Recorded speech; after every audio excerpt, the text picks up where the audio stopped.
landscape in our city, it's these three. So super excited for you to hear from them and all the work they're doing.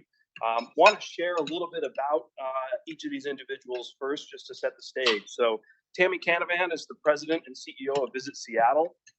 She has an impressive career before she came here with Tourism Vancouver, CEO of Tacoma Regional CVB, architect and inaugural chair of the Washington Tourism Alliance, and president and CEO of the Monterey County CVB. She's the past chair of Destinations International, recognized as CEO of the Year, one of the 25 most influential people in meetings industry, twice as one of the top 25 most influential women in the industry. And I just learned also a friend of one of my good friends, Allie Best, who I caused a lot of trouble with in Santa Monica in a past life. Also Leadership Supplier of the Year, top 100 most inspirational women in meetings industry and community leaders. So Tammy, thank you so much for doing that. Next up, Beth Knox. She's the president of the Seattle Sports Commission. She's organized numerous large-scale events, including one of my personal favorites, which was the Super Bowl parade here in Seattle. Anybody remember that? I still have my Skittle. Oh, Beth, I still have it. Absolutely. Includes leadership roles in iconic event production, Special Olympics 2018 national competition, as well as Seafair and Bumbershoot. If you haven't participated in the Rock and Roll Marathon, that's one of Beth's as well. You should certainly do that. And I shouldn't miss the Sounders MLS Championship Cup March and Rally. Beth has been recognized as a Puget Sound Business Journal Woman of Influence, Seattle Reign FC Community Legend. That's pretty cool. Smart Meeting Magazine Planner of the Year, Washington Festivals and Events Association 2019 Hall of Fame. Serves on a number of boards, including the Seattle Fire Foundation, Seattle Police Foundation, and is a critical part of the City of Seattle's special events team. So, Beth, thank you for doing that.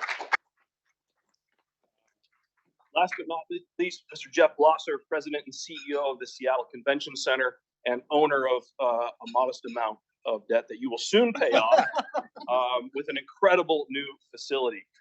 Jeff has a career spanning many, many decades, starting in 1982. He started as a professional in convention business when he was 16, which is pretty impressive, Jeff. I don't know quite how you did that. Work in arenas, stadiums, convention centers, and many years of event coordination, operations, and sales and marketing for conventions and events. So, Jeff, thank you so much for joining us. So just to warm it up, I've got a lightning round for each of you. So first, it's a really tough question. What is your favorite band or musical genre? Tammy. Pass. Bare Naked Ladies. Bare Naked Ladies. Beth. I have to go with it's a Jimmy Buffett-esque kind of performer. His name is Jim Morris. And he has performed at a number of my events in the past. Big favorite. Excellent. Jeff. Aerosmith. Aerosmith. Okay. Second in the lightning round. You're in your car. You're at a red light. Your favorite tune comes on the radio.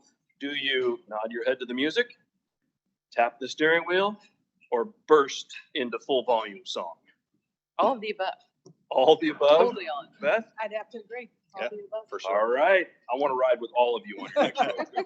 Okay. So these three work incredibly closely together on different components of sports, events, and tourism. So if each of you could just explain as succinctly as you can your role in this ecosystem that the three of you share. I'll go first because everybody's looking at me. So Visit Seattle is the sales and marketing arm for the convention center, as well as the brand custodian for Seattle. So our job is essentially to build the tourism economy through sales and marketing activities to bring conventions here, business travel, corporate travel, leisure travel. We support cruise, all of the above, and work with various entities around the city to this is a team sport. We don't do that on our own. So we are the leaders in many things. We are the supporters in many things. But ultimately, we're here to partner with Beth, to partner with Jeff, and the DSA and the chamber and all the other entities that make this city great. And then of course the byproduct of that is great economic impact, but it's also community pride and amenities that we enjoy as residents and quality of life issues that become greater. All of the developments that you see throughout the city mostly wouldn't exist except for the tourist population. So that's our job. So I am the CEO of the Seattle Sports Commission, and our role is primarily twofold. One is we support our sports community here through the professional teams, the university teams, and just the general sports community, sports fans, et cetera. And that could come in the shape of supporting a press announcement or a promotion that they are doing, or bringing them all together, which is one thing that I did during the pandemic. I brought all of the professional team leaders together with local government to figure out how we were going to navigate through the pandemic. The other primary role that we have is to bid on and attract premier sporting events to the greater Seattle region.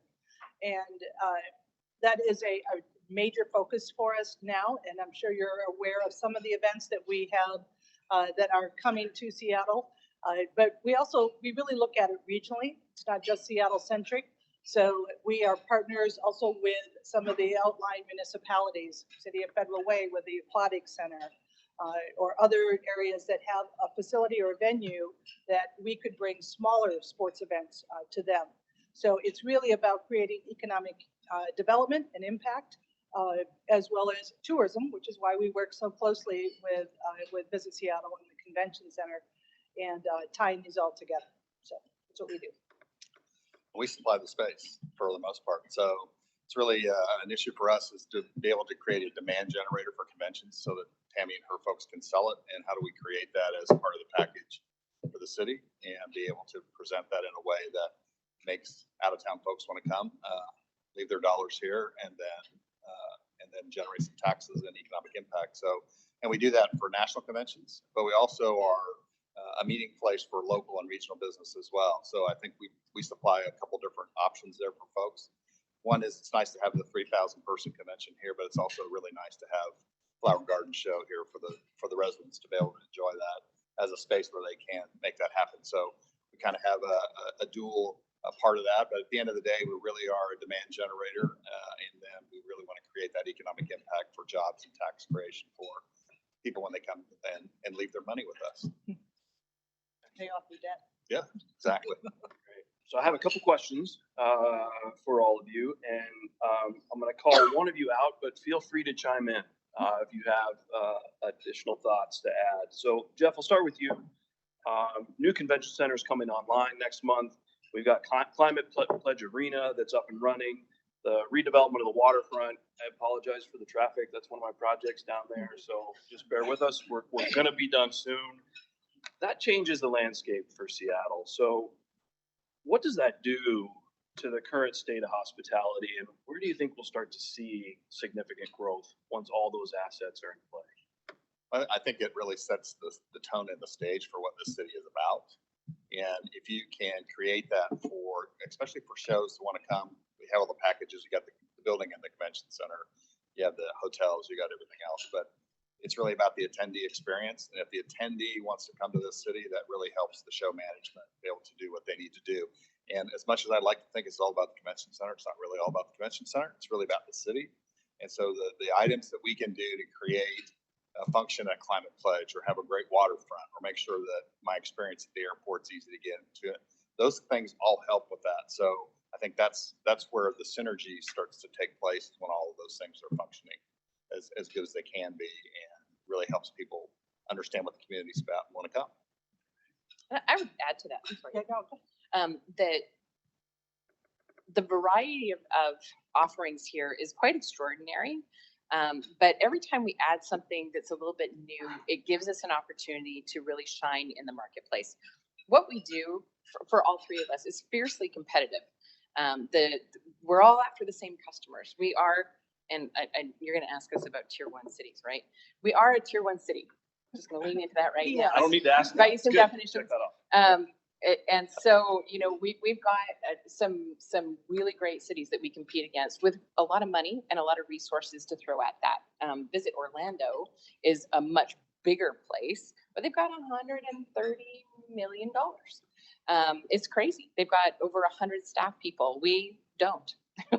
we're about a $30 million entity. And so when there are exciting things and innovative things like Climate Pledge Arena, like the Summit Building, like what's going on at the waterfront, Uwe is here with us. She's our Director of Public Relations. That gives us a new story to tell.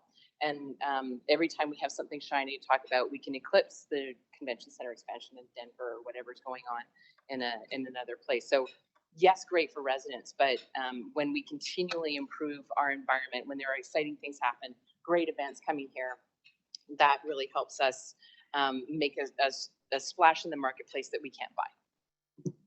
And I will just add that the reason that whether it's the waterfront or Climate Pledge Arena, those things are so critical to our sports bids, because if you're the Major League Baseball or NFL or National Hockey League, you want to be somewhere that has an iconic look to it. You don't want it to appear that you could be in any city. So if it's the draft, for instance, they want it to look like the draft is in Seattle. So having those, you know, like Pier 62 in the waterfront development as an activation destination, that is because it's so iconically Seattle. To have the ferry boats going by, Mount Rainier in the background and the water. And likewise, even Climate Pledge Arena. I mean, we know if you have gone through that for the first time, it's remarkable and it is unique, and all of the storytelling that you can tell around it. So it is hugely important when we are bidding on events that we can offer some iconic locations like the Space Needle, where it says that you are in Seattle. It's really important. And the rabid fan base helps. The rabid fan base definitely helps. So Beth, great tee up for the next question. What are some of the biggest challenges you see in bringing major sporting events to the city of Seattle? Well, you know, one of the challenges that's just a reality here is, you know, there are places elsewhere in the country that are far less remarkable, but they can offer free convention center space or lower hotel rates. Did you hear that, Jeff? I heard that. Yeah. He knows. I think that was an ask. Yeah. But there's also reality of what we can do here, and our hotel rates are higher, just like San Francisco's is higher. So it is part of our culture here. So we have to balance that with what else can we offer that is unique and special to offset that. And it's really about telling the story of what makes Seattle special, and having that supersede what might be considered a check in the negative column for what it costs to come here. So that's one. And then again, the other one is certainly not a surprise to anyone. It is making sure that we are prepared as a city to host these events.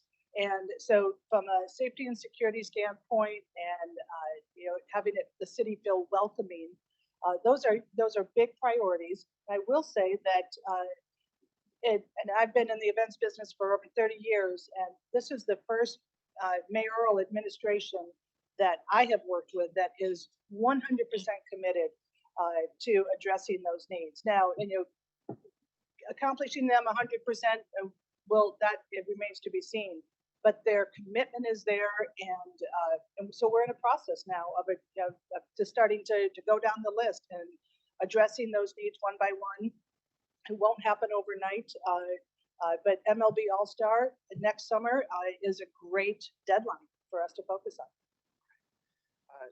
Tammy, if I can just dive a little bit deeper into one component of that, and absolutely Mayor Harrell is, if you don't know, a little bit of a sports fan, also loves a parade. Not unusual for an elected official, but I think he really does embrace the whole aspect of it. He's willing to make the city work. Talk a little bit about what you're doing to partner with the city to continue to foster success, and also talk a little bit about what that means for ensuring visitors are safe and welcome once they're here. Well, I mentioned earlier, it's a team sport. Marketing is a team sport, but executing is a team sport too. And so We really do appreciate the commitment of the city at this moment with the plans that they're rolling out to take downtown back. You know, it's a news story every day, and it's a great story. But they can only move so quickly, right? There's a shortage of police officers. There are some challenges ahead of them that it's not going to be an overnight thing. So what do we do in the interim? There's a great example of a conference that was here earlier this year where we worked with the city and the police department and the DSA and their MID ambassadors and made sure that between the convention center and the hotels where we knew there were major blocks, there were buskers that were activating the street. There were MID folks potentially with pressure washers or other things that might be around that made nefarious activity a little harder to execute on those routes. There were spotters, there were greeters, there were other people that we put sort of in the line of fire to make sure that delegates were focused on that and that there were people that could report a problem if they saw it. The police department was incredibly helpful with that convention as well, because they knew if we could make that work, there's a better chance of getting Amazon to come back to work.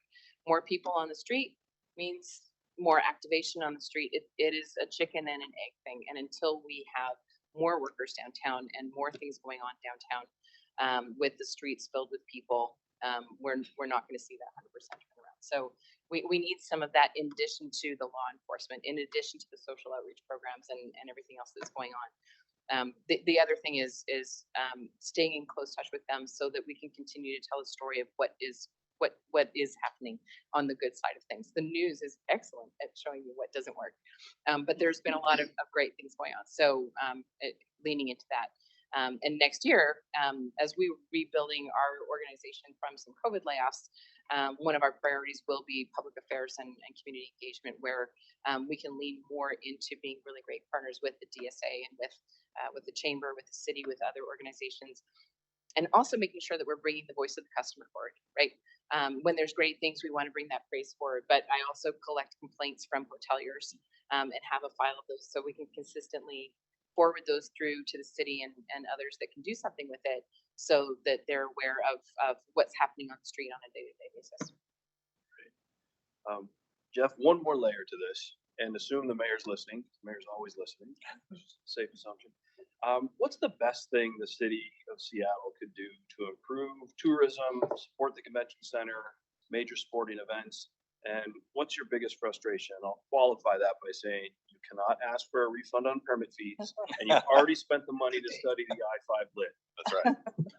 I think part of the conversation is just the city's willingness to get engaged with the industry, because I think that's a key component. And you understand what it takes to actually let Tammy and Beth do the best that they can do to attract events or bring people to town, that everybody wins at the end of the day. So I think that's one of the bigger issues, is to do that. Safety and security is a huge issue, and it's going to continue to be a huge issue. Unfortunately, I like a lot of downtown.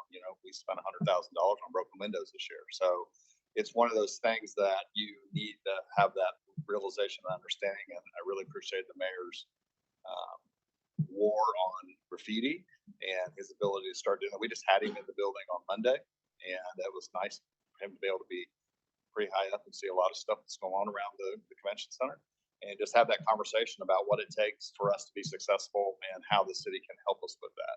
So I think those are the kinds of things I think it really is important. But that engagement, that understanding of how important hospitality is to hopefully the revitalization part and piece is a huge, huge issue for, I think, Seattle to come back as fast and as strong as it can. How many of you are adherents to the broken window theory? You know what the broken window theory is? You leave a window that's broken, you're going to get another one that's broken, then you're going to get graffiti. And so repairing the window in a timely fashion is really important. And it's a real thing. And if you're a student of politicians, Mayor Harrell rolling out an anti-graffiti campaign is one of the most brilliant things I've ever seen. And ask yourself why. Paint's cheap. He can actually deliver on that promise. Right? Yeah. Beth, what would be your request? What's the biggest challenge? Well, more police officers, frankly, and it's not just from a safety standpoint, but it's just to execute our events. There are, like, whether it's the Rock and Roll Marathon or a Torchlight Parade, you have to staff those intersections to keep the event protected from vehicles and allow it to happen smoothly. But there is also the safety factor, and it was disappointing that in the city budget that it wasn't fully staffing, replacing the open positions with SPD. That's our biggest issue, is making sure that we have the manpower and all forms of public safety to host these events. Tammy, you're walking in the mayor's office. So all of the above, and one of the things that we have a challenge in telling the story of Seattle is people's impression of what is or is not going on in our city. I'm always fascinated when I travel, and DMOs, destination marketing organizations, are a fairly tight community, and we get together on a regular basis. And my colleagues from Florida and Texas will say, "Wow, we've got some real challenges ahead of you." I'm like, "Florida? Are you really saying that?" But they are, and that's because they're under the impression that CHOP is still active, that the city is still on fire, that there is nothing being done. And so one of the conversations that we're having with the mayor's office is help us tell the story of what we are doing and what the progress is and what the plan is. Come with us on the road, but also help us with the statistics so that we can continually feed that out. You can't buy enough advertising for that, but you can make new stories. And so overcoming that reputation and just people's perceptions is step one. Fulfilling that on the safety and security and graffiti issues is all a part of that. It is. Let's shift a little bit. We've got a room and folks online that I think spend a lot of time looking at numbers, both on the positive and negative side. But you guys have a powerful story, each of you. And if you could just pick an example, maybe it's an event at Climate Pledge, if it's the All-Star Game, if it's another major happening, and give a little bit of color to what that means in economic terms, jobs, tax revenue. And Beth, we'll start with you. Well, it runs the full gamut. If it's an NCAA event that is coming here, that's bringing one kind of audience that is friends and family of those student athletes. The local fans are attending those events, buying tickets, and then you go to the other extreme of a FIFA World Cup, which is, as you all know, the largest event on the planet, and that will bring a billion impressions to our region through of course the broadcast as well as attendance here. I mean, it's a 30-day event that we will have huge impact here. So it really does go the full gamut of economic impact. But going back to our discussion around the mayor's office, one of the things that Mayor Harrell and I have talked about is how can we, we know the city can't waive permits, right? We have to pay for those, but there are other ways that they can help offset our expenses to make them happen and simultaneously create additional revenue for the city. So how can we partner together so that the businesses are generating more revenue? A great example, we're working closely with Visit Seattle in creating a wayfinding a strategy so that when individuals are staying in hotels, that we provide them a wayfinding route to get to the venue, T-Mobile Park or Lumen Field or wherever, that takes them past local businesses. So of course it's great if they go to Starbucks, that's the familiar one, but can we route them past that Ethiopian coffee shop that is unique and special, and take them through areas where they are driving more business downtown.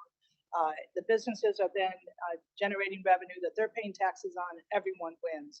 So it's really coming at it from that community standpoint, a collective effort to create the economic impact that is significantly more than if we just brought the event in and we're done.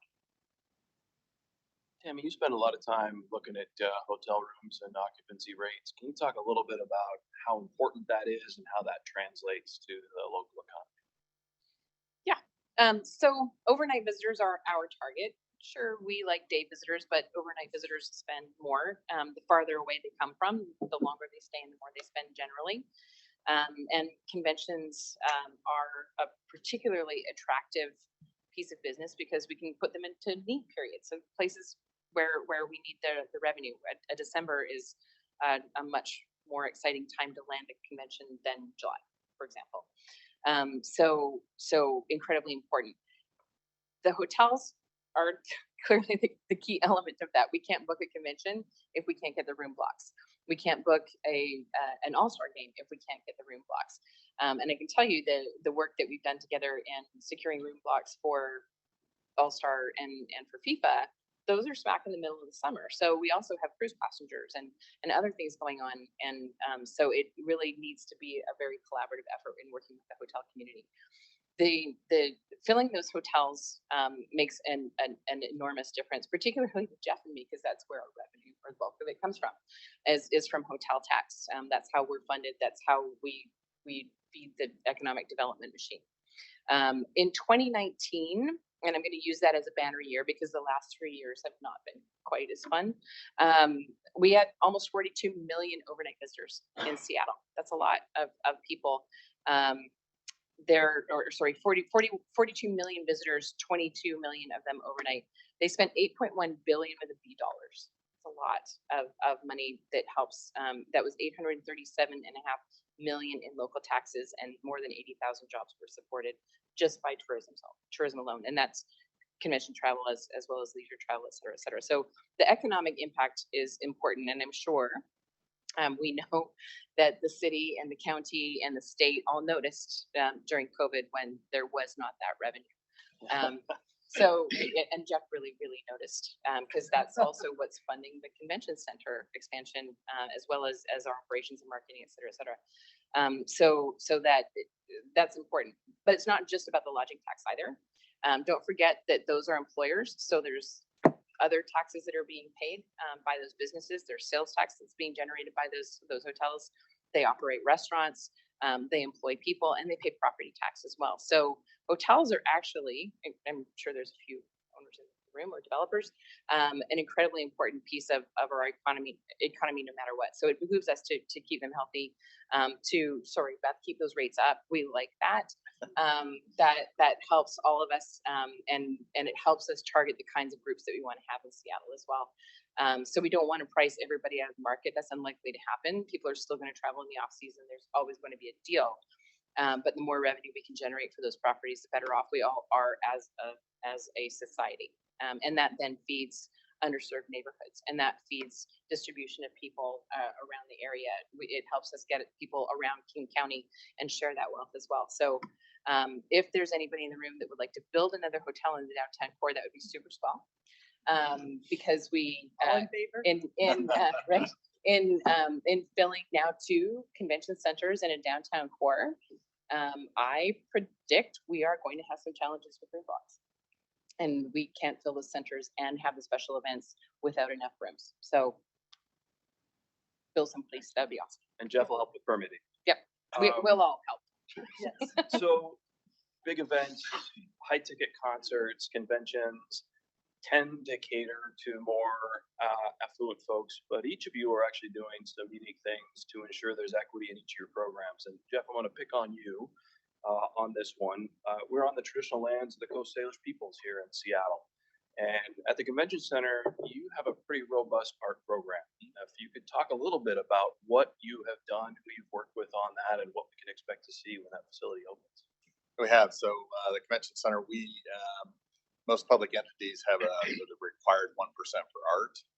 Since we're a public facilities district, we didn't have that requirement, but our board went ahead and pretty much dedicated those funds for that. The Summit building will have close to $10 million worth of art in and around the facility. Some of it's already installed. If you've gone up Boren, there's a little bit of it there as well. But on the 2 entrances of Olive and Pine, there will be a significant amount of Native American, mostly Pacific Northwest art that will welcome you to the convention center entrances, which is, I think, pretty significant. There'll be a couple totems, there'll be some masks, and they're all indigenous art, which we're very, very excited about.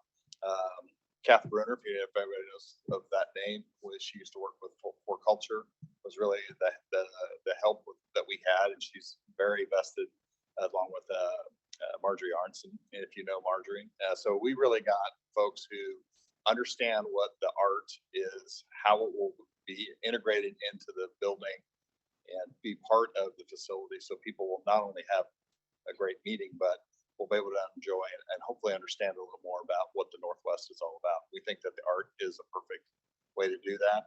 And we also have a similar amount of money at the Arts Building and art through the building as well. So we really think that that is a major cultural opportunity for us to be able to showcase that and people understand what's happening in the Northwest around the art scene. Thank you, Jeff. And if you have a chance when you leave here, Google Asia Teo. It's a brilliant curator. Work closely with Jeff and his team and the architects to procure the brilliant artists that are producing a lot of this work for the convention center. And you go online, if you want to go onto the convention center, you can see the whole program on there too. So very, very cool. Can you guys talk about, and maybe I'll let Tammy, you can lead this off. We've already heard a little bit of the tension around room nights and availability of conventions. Beth wants free convention space for Jeff. I mean, can you talk a little bit about how each of you work together to schedule and coordinate major events so you don't overburden hotels and restaurant capacity? And is it an art, an argument, a science? Like, It's not an argument. And everybody wants free space from Jeff, for Jeff. And if you spend enough in F&B, you can have it. that's right. It's kind of it's a science. It's a game of Tetris. We have 2 convention center buildings. We have other facilities around the city that also want to host meetings. We do have a robust hotel inventory, but if we continue to stack things on top of one another, we run out of room. So we talk about that stuff before we bid on major things. Now, we specifically in our partnership with the convention center have access to see the space that's available there, and we have clearly a very close relationship with the hotels where we're having conversations with them on a regular basis. So we're unlikely to put an RFP out to our local community that can't be accommodated unless there's something that we didn't know about. In partnership with Beth's team at the Sports Commission, if there's going to be a major event that we're looking at, then we talk about that and say, actually, that's probably not a great time to get a hotel block because of X, Y, Z. When the Sports Commission, we're family. I don't know if you knew, but we we incubated the Sports Commission, who became independent in 2020. And so continue to have that dialogue, and we're always taking a look at what is the hotel inventory that's available. And ultimately, all 3 of us will have a conversation of what's best for Seattle. It's not about I want mine or I want mine, or you can't have that. It is really more about what's the best decision for the city, both culturally and economically. Clearly the economics are important to that, but it's also important that we have groups here that we want to have, that are aligned with our values, that are bringing things that help our population feel excited about the events that are coming here. And so that's part of that equation as well. I would just add that, it's a partnership for all intents and purposes. I think the biggest issue is making sure that the hotels understand our issues and how that's going to work with the bid process. But at the end of the day, the community really works very, very well together, because at first you got to get the business here, because if you don't get the business here, it doesn't make any difference on whether it stays at Hyatt or comes to my place or goes anywhere else. So that's really the important piece. And I think making sure that we continue to have that dialogue and those understandings about what makes sense for the entities so that we can put the best bid forward is really the key component there. And I think our community does that really, really well. And I think that's a tribute to us, and really is one of our strengths. Well, and Jeff and I both have worked in various cities, and one of the things that I know that makes this collaboration stronger is that so much of our ownership is local. In so many communities where I've been, the ownership is not local. Yeah. And so the eye on the future of the community and the destination and what's good for the community is a completely different conversation than it is here in Seattle. We're very blessed to have local developers, local owners, and people that really care about Seattle and its future, having those kinds of conversations. So it's not, doesn't get ugly. And I'll just add, I mean, I am absolutely in line with everything that's been said, but to tag into what you just said about that local ownership, the same goes with the ownership of our professional teams and even the university partners. There is incredible collaboration and support of one another. And you just don't have that in every city. And I know that for certain. You know, I've done a weekly call with them for 18 months through the pandemic, and now it's monthly because they care so much about the success of each other's team. So we take that into consideration too. If the Seahawks are planning an event or they want to bid on something, they factor in what else is happening with the Kraken and the Sounders and Mariners, et cetera. So we ultimately the experience for the fan or the attendee has to be paramount. And if we don't have hotel rooms or we have too many people in one space or overlap, then that's compromised. So it's in our best interest to work closely together and to have this greater community that is weighing in on what is the best formula, what's the best cadence of these events. We don't want to overburden the city services at the same time. So having a well-planned timeline of these events is critical to the ultimate success of it. One more question for the panel, and I'll open it up real quick and we'll take a couple questions from the group here. Jeff, the convention center is going to double its size, greatly expand heavy load exhibit space, and please explain what that means. And cargo unloading capacity. How does this change the types of conventions you'll be able to bring? And then after he's done, Tammy, follow up on, where does that put us in the hierarchy of cities across the country? Yeah, so for us, it's really about a second facility that allows for more space and more dates. I think the real issue for us before we took a look at building the new building was we were turning away more business than we were booking, which everybody in this room is in business. That's not exactly what you want. So we really needed to supply the inventory that allows for the city to be able to offer more dates and space. We are never going to be Orlando or Chicago or Vegas, and nor do we want to be. I think the real issue for us is to be able to really do that 3,000 to 4,000 person convention very, very well, but now we can do it twice. And when you can do it twice, you have one moving in, one showing, one moving out, the other one coming on board. You level out the hotel occupancy. You provide the right kind of space for shows. You put a lot more people on the street, and you generate a lot more jobs and taxes. So we really think that's going to be the sweet spot. It does allow us, though, we have 4 or 5 events now, I think, that will actually use both buildings for their event, which is going to be kind of cool and scary all at the same time to figure out how that's going to work. But I think that's an exciting option and an opportunity for us to be able to supply that for somebody that may want to co-locate an event or want to expand an event or want to do something that's completely different relative to the style of show that they want to put on, and the 2 buildings allow for that. So to answer your question on the heavy load floor is really a concrete floor that has no capacity limit. So most concrete floors in convention centers, if they're on grade, they're supported slab on grade, and you can bring just about anything in there. The flex hall in our case, which sits above that, does have a capacity that's 250 pounds per square foot. So we do have to pay attention to that. And so it's not there's load bearing issue that we have to pay attention to when we put things in there. But the ballroom, I was just showing these guys pictures. We have a ballroom that I think will be something that no one else in the country has. I just found out we have 74 different lighting options in that ballroom, which will be. Jeff may or may not have been playing with them. Yeah, so I'm looking at a few of them, but I think the new facility really will give a different take on different types of events, but it also will just give us that option for, well, I can do your event this time. I don't have to tell you no. When you tell somebody no 2 or 3 times, they usually stop asking. So as soon as we can make that happen, which is what we've been able to do now, it's going to be beneficial. So climate pledge, new convention, expanded convention center, waterfront opens. Tammy, where's that put us competitively? We think right up there on the top, doesn't it? for what we want, right? We don't, to Jeff's point, we don't want to be the biggest. We want to be the best. And that's a very different thing. We will be the only city that we know of on the planet that has 2 downtown convention centers. And those buildings are very different. We've got a beautiful high-rise, shiny new penny, and we have a tried and true building that is a very different layout. So the kinds of groups that fit in one building are sometimes quite different than can fit in another. And so the options are much better.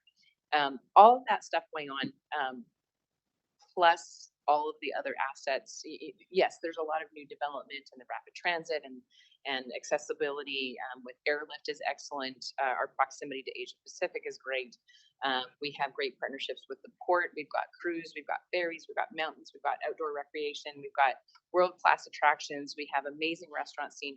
We've got all of the above, which doesn't mean that we're all things to all people, but we are something for everybody, and that makes us a really unique kind of destination. So it's interesting being a relatively new member of the Visit Seattle team and how much more popular I've become in the global tourism industry. Suddenly everybody wants my attention. So that tells me we're right up there. And I'm just going to pick number 1. Why wouldn't we be? So we've got a few moments here for a couple of questions. Just want to see, go for it. Well, first, I'm going to nominate each one of you to be future city council members here. And speaking of that body, you mentioned that you've got a good relationship with Mayor Harrell, but the city council is another animal. And as a lifelong resident of Seattle, there are times it feels that they are more intent on their own agenda than what is in the best interest of the city.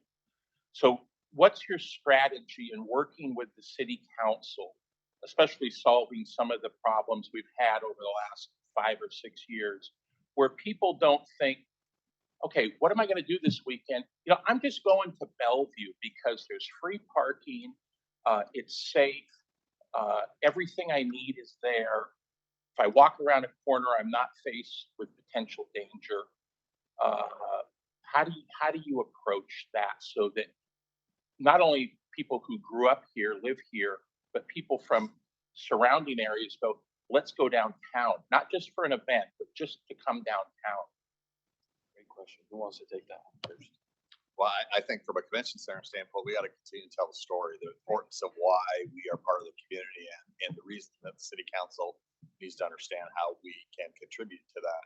I think those are the important issues. And a lot of it is really just continuing to get in front of Andrew Lewis or in front of, the other committees and just talk about it so that there is an understanding and there's a resource there for them if they need that. So a lot of times, council folks don't know what they don't know. So unless you are telling them the story and the reasons that you want to see it, I think it's really hard for them. So if you continue to get to their staff, you can continue to get to them and talk. We have a couple board members who are very good at that, and they continue to have those dialogues. So we're going to continue to push that dialogue now, especially with the new building. But I think that's the important piece is that you got to stay in front of them and got to keep pushing the message.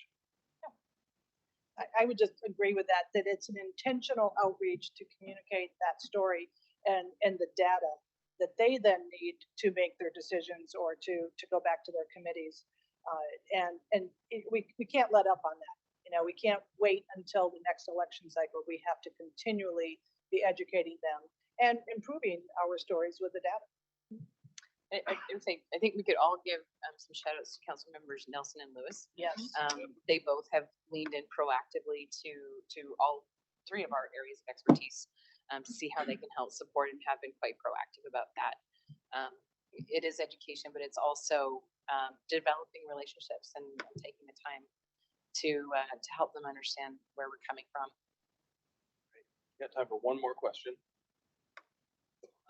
So it's actually the waterfront project, obviously a huge project, Vida coming down, tunnel going in, a lot of talk about going into it, but haven't really heard a whole lot of where it is now and when it's going to be finished, and maybe some things have changed. Be interesting to kind of hear that. Yeah, so the project is actually well on its way to completion. The new main corridor road that will take you up to Elliott and Western will open in February of next next year. The Ocean Pavilion project, which is the Seattle Aquarium, and it's the connection between the Pike Place Market, the aquarium, and the waterfront, is vertical now. You can actually see it. It is completely my fault, necking down to 2 lanes if you're trying to get to the port. That is was entirely necessary, and I apologize. But that project will be done. The building completed in January of 24 and open to the public in the summer of 2024. So incredible transformation, and it's almost impossible to remember what our city was like when the viaduct was in place. I mean, you can stand down there now and have a conversation, you know, without being completely drowned out by the vehicles. You know, I'd encourage you to go down there and check it out. You actually see some of the planters in place now. One more, real quick. Yeah. So one of the many hats that I wear is managing and hosting Airbnbs in the Seattle area. And when you were talking about Seattle and obviously you're representing them, I have the magazines and all my Airbnb rentals of them. And some of the feedback we get is, you know, I'm coming for a hockey game or I came for an event with no hotels downtown. So is Visit Seattle funded at all by Airbnb taxes? And is there any sort of partnership to kind of help increase Airbnbs as a way to fill the gap with hotels right now? So the answer to the first question is no, we don't collect revenue from them. And in fact, the lodging tax that we do have is part of the public facilities district that flows through the convention center. So Jeff actually writes me a check, as does the county. In 2023, and it all comes from any property 60 rooms or more. So generally, they're an important part of the ecosystem. I don't know that that's going to sort of help with the gap on hotels, because we're looking for, you know, 500-800 rooms at a time. So probably not the best solution. But from a leisure travel perspective, I know it's a popular way to travel, and certainly during the pandemic was one of the things that did keep travel alive while hotels were not allowed to operate. Yeah. I would just add it's a great option. Yeah. It's an option for people. So I think what you want to do as a community is make sure that you can offer all the options for folks. Yeah. To give them the best choices that they want to do when they come to stay in Seattle. Yeah, absolutely. Thank you. So we're right at 1 o'clock. I'm sensitive to everybody needing to get back to your next Zoom meeting or hopefully in-person meeting. But just as we close out here, you know, I hope you all can see that the future of our city is incredibly bright. There's very few cities in the country that are as well positioned as Seattle to emerge from the chaos of the last few years as strongly as we already are. And you'll see that pretty rapidly into the new year. But I have to ask, I'm gonna look right at Beth to lead this off. What's next? And have you heard from Adam Silver today? Well, no, I have not heard from Adam, but I can, so we have 2023 is already a very full year with sports events. In March, we'll have the Division II women's basketball regionals, the Sweet 16 and Elite 8 will be at Climate Pledge Arena. Of course, the momentum around women's sports is significant right now, so we're really proud to be hosting that. That's the first step so that we can get a women's Final Four at Climate Pledge Arena. But that'll be followed on the heels of course, MLB All-Star in July. We have a great equity program, sports events right after that. That is, it's called Reviving Baseball in Inner Cities. It's their West Regional Tournament. They'll be coming here right the weekend after All-Star. And then we have the National Gay Flag Football Tournament in October. So that's just, and I'm not even giving you all of them, but that's 2023, and we will continue to fill those gaps in 24 and 25. Lots of hockey events are going to be coming our way, and it's really this ramp up to the summer of 2026 with FIFA World Cup. But I will say then, you know, I have the 10-year strategy. We are actively bidding on the both men's and women's rugby World Cups in 2031 and 2033. So lots to look forward to. Fantastic. Well, thank you. Can you join me in a round of applause to these incredible people?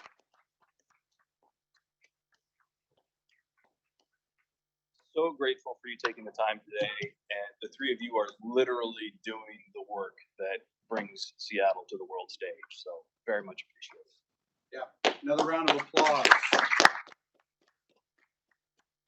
Round of applause for the three CEOs, Tammy, Beth, and Jeff, and for Ben here to be our moderator.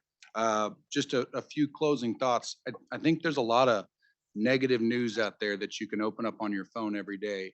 I think the idea behind this event was there's a lot of good things out there too, and we're privileged to live in the city, and I think we need to spread that word just as much as anything else. I feel bad.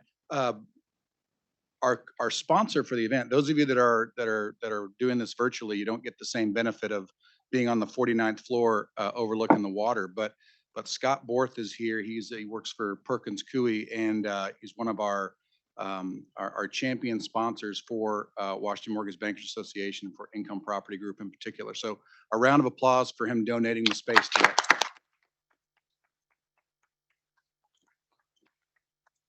And again, last comment, our next event is going to be, at least for the Income Property Group, February 9th. It's another Thursday. It's here at Perkins Coie.